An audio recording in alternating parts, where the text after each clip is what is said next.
नमस्कार दोस्तों, निर्माण एकेडमी में आपका आज फिर से एक बार बहुत बहुत स्वागत है। दोस्तों, आज हम वर्ष 2020 के महत्वपूर्ण करंट अफेयर्स के प्रश्न ले आए हैं। बिल्कुल वर्ष का निचोड़ है और इसमें 50 प्लस क्वेश्चंस हैं, इसलिए आप जो है इसको अंत तक देखिएगा। और ये बहुत ही महत्वपूर्ण प्रश्न है, आपको आगामी सभी परीक्षाओं में इनसे संबंधित प्रश्न देखने को मिलेंगे। तो चलिए शुरू करते हैं हम आज का अपना ये महत्वपूर्ण वीडियो। तो पहला प्रश्न देखेंगे, रेलवे सुरक्षा बल यानी आरपीएफ का नाम बदलकर क्या रख दिया गया है। आपके ऑप्शन सामने हैं। तो दोस्तों, इसमें रेलवे सुरक्षा बल सेवा इसका नाम कर दिया गया है, इसलिए ऑप्शन ए बिल्कुल ठीक है। अब हम जो है रेलवे से संबंधित, जो भारतीय रेलवे से संबंधित कुछ महत्वपूर्ण बातें आपको ज़रूर बताएंगे। तो भारतीय रेलवे, जो इंडियन रेलवे है, इसकी स्थापना 16 अप्रैल 1853 को हुई थी। इसका मुख्यालय नई दिल्ली में है। इस समय वर्तमान जो रेल मिनिस्टर हैं वो हैं पीयूष गोयल। रेलवे भर्ती बोर्ड के अध्यक्ष कौन हैं इस समय? विनोद कुमार। जबकि आरपीएफएस के महानिदेशक हैं अरुण कुमार। और स्वतंत्र भारत के पहले रेल मंत्री थे जॉन मथाई। तो ये सभी आप स्क्रीनशॉट लेके रख लीजिएगा, ये नोट कर लीजिएगा, बहुत ही महत्वपूर्ण तथ्य हैं आपकी वनडे परीक्षाओं के लिए। चलते हैं अपने अगले प्रश्न की ओर। तो दोस्तों, हमारा अगला प्रश्न है, किस मेट्रो स्टेशन का नाम बदलकर सुप्रीम कोर्ट मेट्रो स्टेशन रखा गया है? तो आप इसका उत्तर दे सकते हैं हमें कमेंट बॉक्स में। तो इस प्रश्न का सही उत्तर है ऑप्शन ए, प्रगति मैदान। दिल्ली के जो दिल्ली मेट्रो है, वहाँ जो प्रगति मैदान रेलवे स्टेशन है, इसका नाम जो है अब सुप्रीम कोर्ट मेट्रो स्टेशन रख दिया गया है। तो ये आप ज़रूर जानते रहिएगा। अब इससे संबंधित कुछ और भी तथ्य हम जान लेते हैं। दिल्ली मेट्रो जो है वो इसकी स्थापना 24 दिसंबर 2002 को की गई थी। मुख्यालय नई दिल्ली में ही स्थित है और इसके चेयरमैन वर्तमान में दुर्गा शंकर मिश्रा हैं, जबकि मैनेजिंग डायरेक्टर मंगू सिंह हैं। तो ये सभी तथ्य आप ध्यान रखिएगा। चलिए देखेंगे अगला प्रश्न। दृष्टिहीन लोगों के लिए मनी ऐप यानी मनी एप्लीकेशन किस संस्था ने लॉन्च किया है? तो दोस्तों, ये संस्था है जिसने मनी ऐप लॉन्च किया है, वो है आरबीआई यानी रिजर्व बैंक ऑफ इंडिया। तो रिजर्व बैंक ऑफ इंडिया जो भारत की शीर्ष संस्था है, जो है मुद्रा से संबंधित नियामकीय संस्था है, इसी के द्वारा मनी ऐप लॉन्च किया गया है दृष्टिहीन लोगों के लिए। तो दोस्तों, इस एप्लीकेशन के माध्यम से जो दृष्टिहीन लोग हैं वो उन नोटों को समझ पाएंगे, उनका मूल्य जान पाएंगे। तो चलिए देख लेते हैं थोड़ा सा आरबीआई के बारे में। आरबीआई जो है उन्हें बैंकों का बैंक कहते हैं और ये आरबीआई एक रेगुलेटरी अथॉरिटी है और इसका मुख्यालय मुंबई महाराष्ट्र में स्थित है। इसकी स्थापना कब हुई थी? 1 अप्रैल 1935 को। और वर्तमान जो आरबीआई के गवर्नर हैं, ये आप ज़रूर याद रखिएगा, शक्तिकांत दास हैं। चलिए चलते हैं अगले प्रश्न की ओर। अंटार्कटिका की सबसे ऊंची चोटी पर चढ़ने वाली सबसे कम उम्र की महिला कौन बनी है? तो दोस्तों, इसमें चूंकि ये पहली महिला हैं, अंटार्कटिका की ऊंची चोटी पर चढ़ने वाली सबसे कम उम्र की पहली महिला हैं, इसलिए बहुत महत्वपूर्ण है। तो इनका नाम है मलावत पूर्णा। तो इसलिए ऑप्शन बी बिल्कुल करेक्ट है और आप इसको याद रखिएगा, मलावत पूर्णा। तो ये जो अंटार्कटिका है, इसके बारे में जान लीजिए कि अंटार्कटिका की सबसे ऊंची चोटी का क्या नाम है? Mount Vinson. इसको भी आप जरूर ध्यान रखिएगा। चलिए देखेंगे अगला प्रश्न। किसने वर्ष 2020 को year of nurse and midwife घोषित किया है? तो दोस्तों, year of nurse and midwife किसके द्वारा वर्ष 2020 को घोषित किया गया है? ये संस्था है WHO यानी वर्ल्ड हेल्थ ऑर्गेनाइजेशन। थोड़ा सा वर्ल्ड हेल्थ ऑर्गेनाइजेशन के बारे में जानेंगे हम लोग। इसको जो है विश्व स्वास्थ्य संगठन, इसकी स्थापना 7 अप्रैल 1948 को हुई थी और मुख्यालय स्थित है स्विट्ज़रलैंड के जेनेवा में। और इसके वर्तमान जो अध्यक्ष हैं वो है टेड्रोस अघानोम।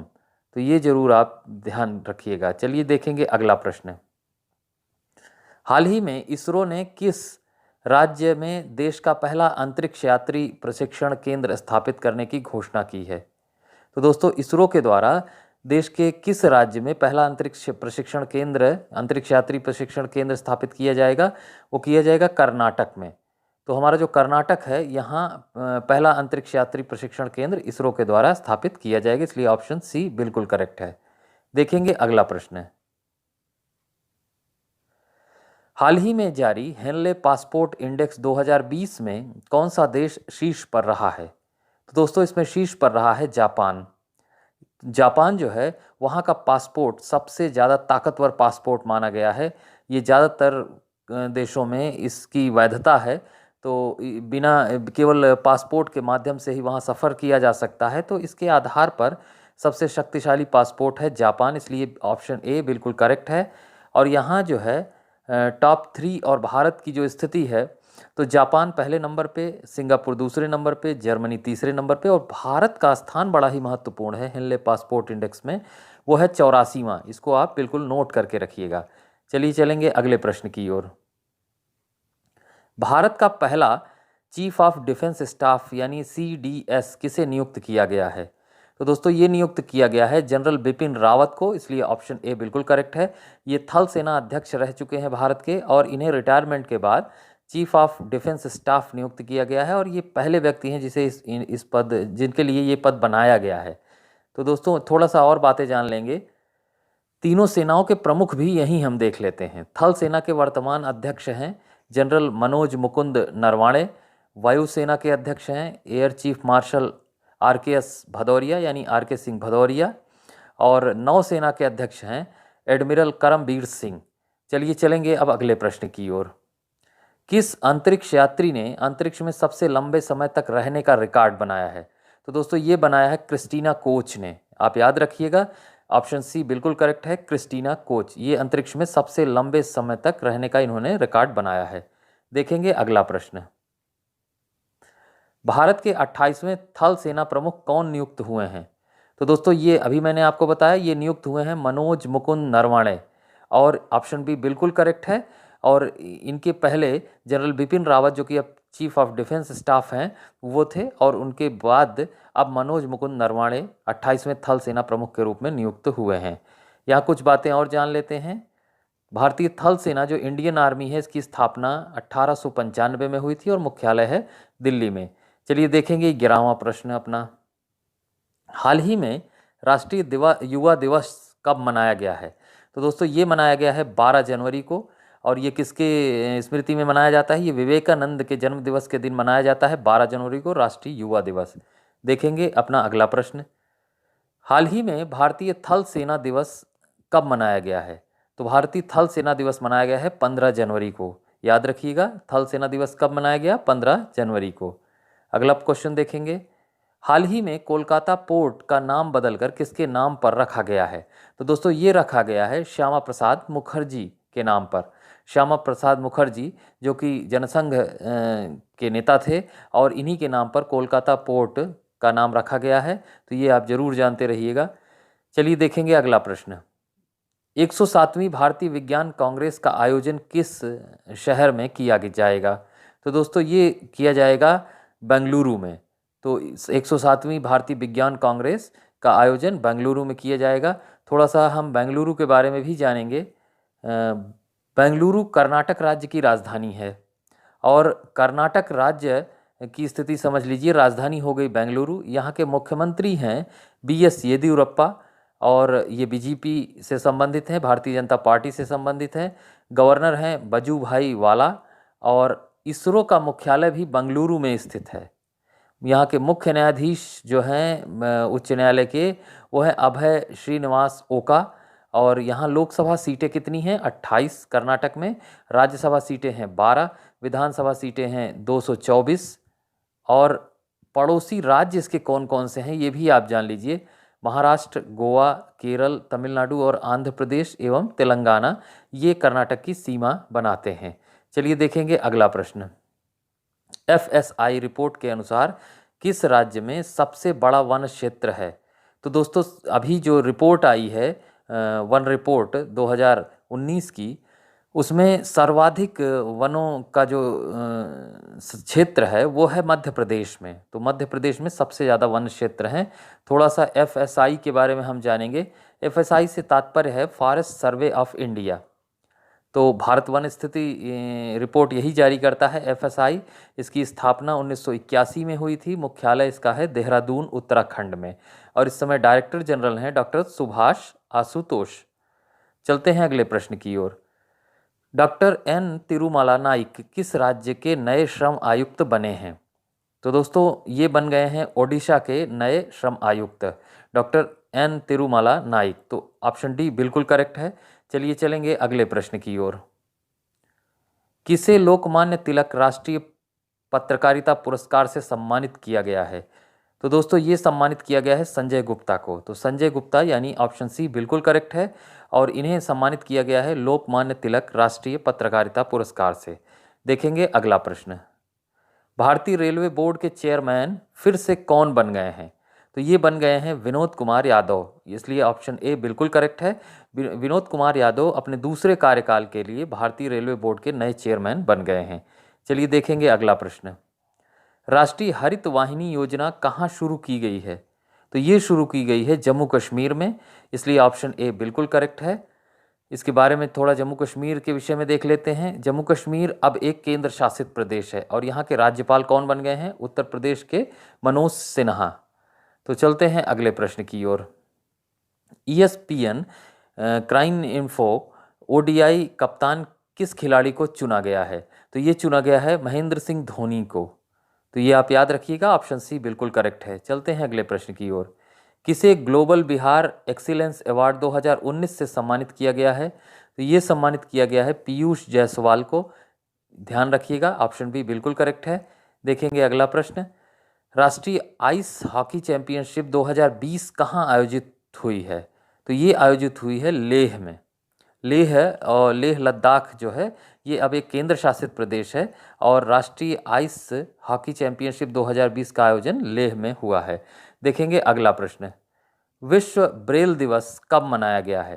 तो ये मनाया गया था 4 जनवरी को। विश्व ब्रेल दिवस 4 जनवरी को मनाया गया है। तो चलते हैं अगले प्रश्न की ओर। सरदार वल्लभ भाई पटेल की विश्व की दूसरी सबसे ऊंची प्रतिमा का अनावरण किस शहर में किया गया है? तो ये कर दिया गया है दोस्तों अहमदाबाद में। तो गुजरात के अहमदाबाद में सरदार वल्लभ भाई पटेल की विश्व की दूसरी सबसे ऊंची प्रतिमा का अनावरण किया गया है। चलिए चलते हैं अगले प्रश्न की ओर। किस देश ने इस्माइल कानी को नया कमांडर नियुक्त किया है? तो ये किया है ईरान। ईरान, इसलिए ऑप्शन ए बिल्कुल करेक्ट है। ईरान के का जो नया कमांडर बनाया गया है वो इस्माइल कानी को बनाया गया है। तो ईरान के बारे में कुछ बातें जान लेते हैं। ईरान एशिया महाद्वीप में स्थित है। इसकी राजधानी क्या है? तेहरान।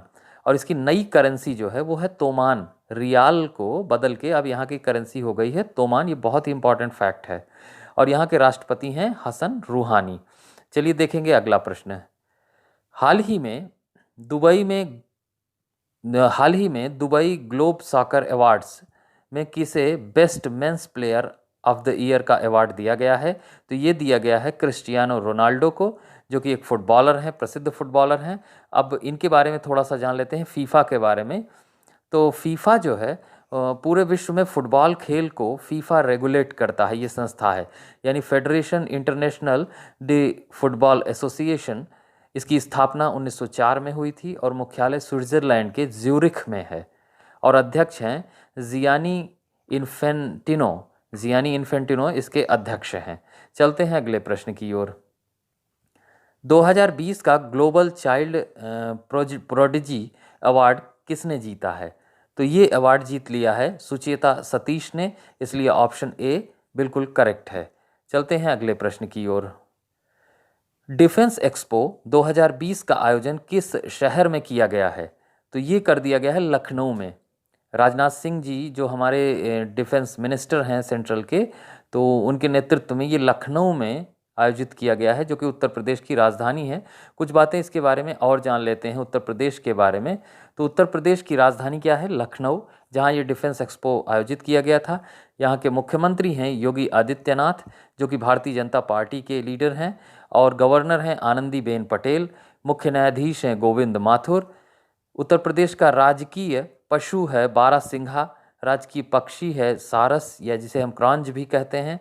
राजकीय फूल है पलाश और राजकीय वृक्ष है अशोक। यहाँ लोकसभा सीटें कितनी हैं? 80।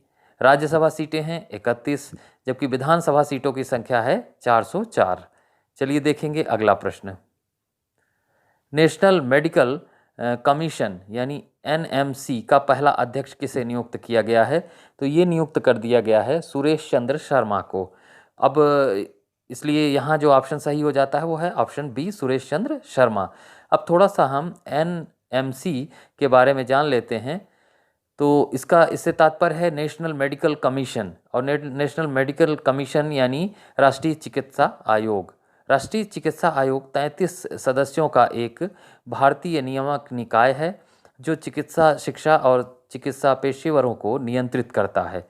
स्थापना हुई थी 25 सितंबर 2020 को। मुख्यालय स्थित है इसका नई दिल्ली में। चलिए देखेंगे अगला प्रश्न।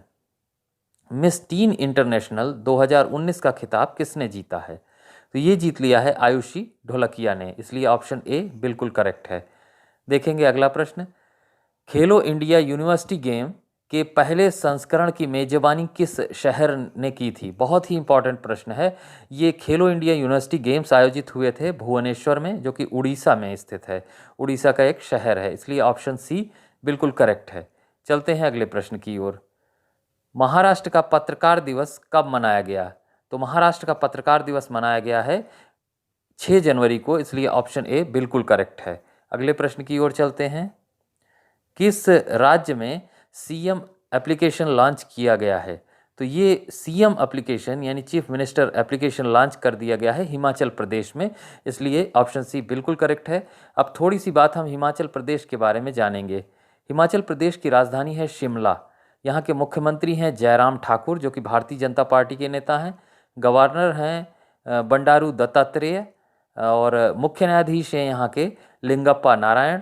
लोकसभा सीटें हैं यहाँ 4, राज्यसभा सीटें हैं 3, विधानसभा सीट है 68, और राजकीय पशु यहाँ का है हिम तेंदुआ। राजकीय पक्षी है जुराना, राजकीय वृक्ष है देवदार, और 4 पड़ोसी राज्य हैं हिमाचल प्रदेश के, वो भी आप बिल्कुल जान लीजिएगा। पंजाब, हरियाणा, उत्तराखंड और उत्तर प्रदेश हिमाचल प्रदेश की सीमा निर्मित करते हैं। चलते हैं अगले प्रश्न की ओर। प्रवासी भारतीय दिवस कब मनाया गया है?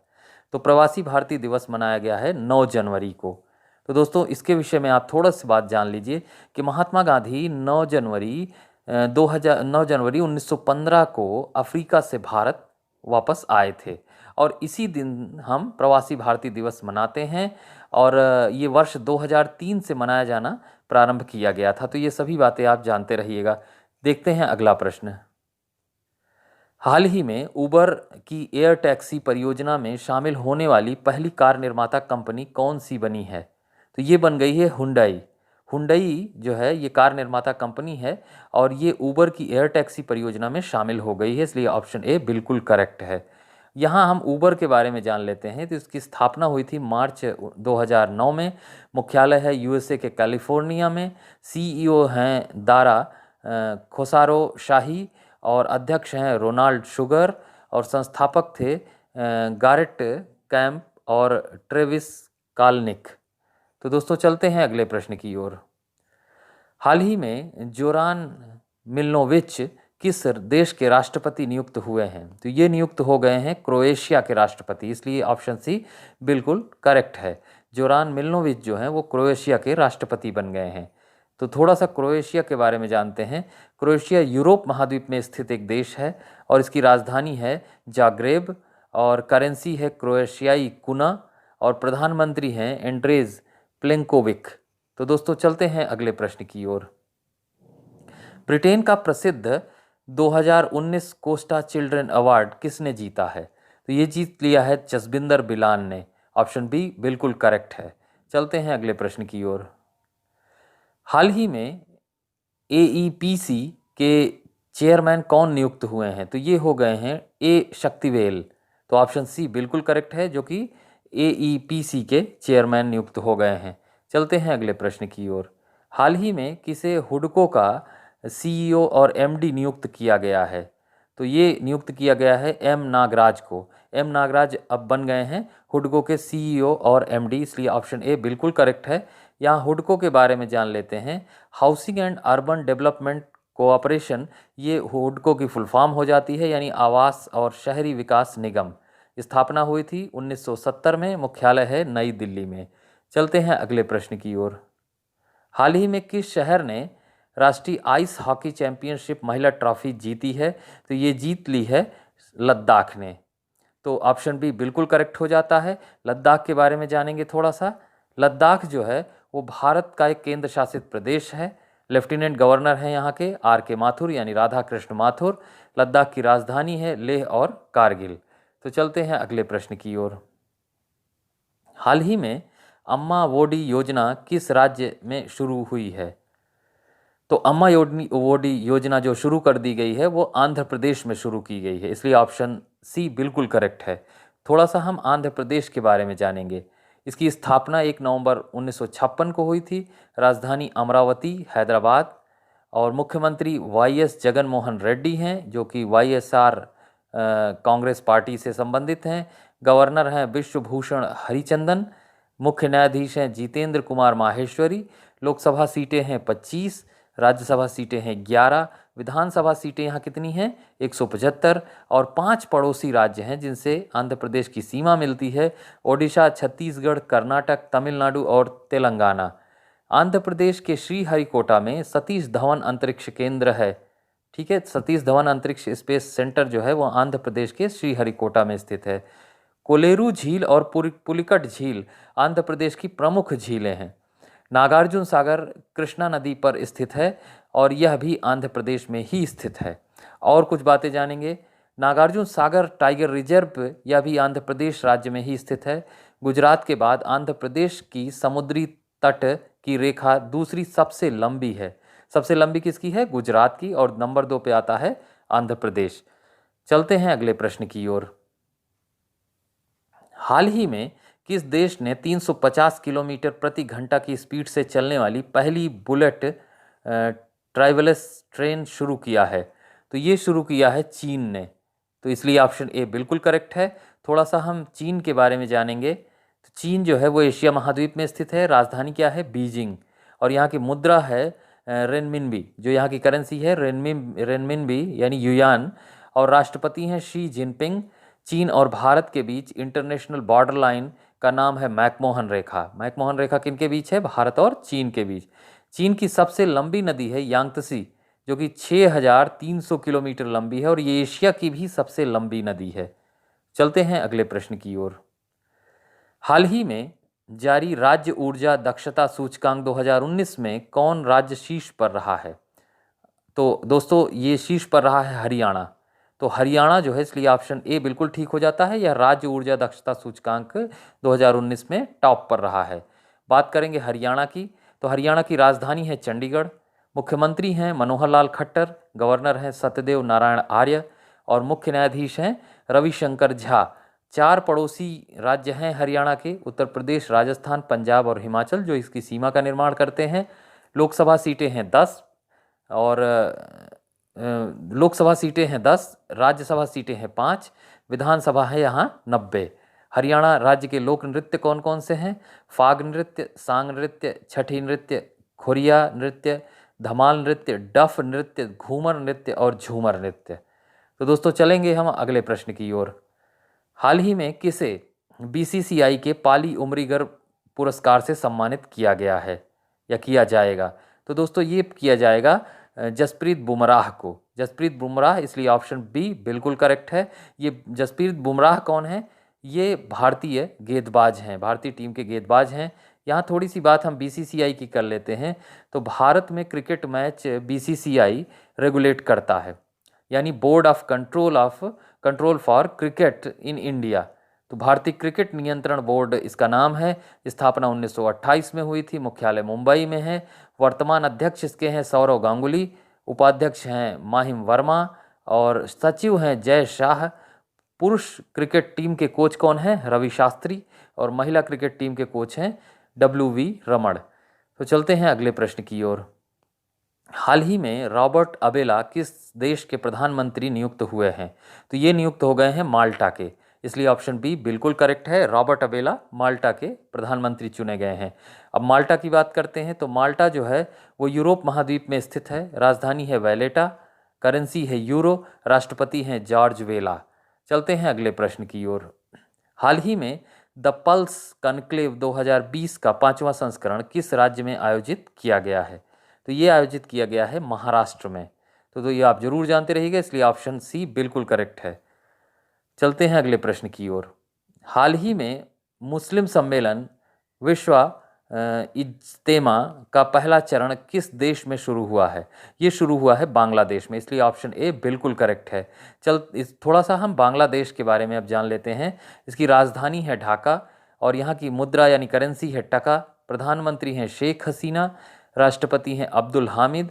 गंगा नदी को बांग्लादेश में पद्मा के नाम से जाना जाता है।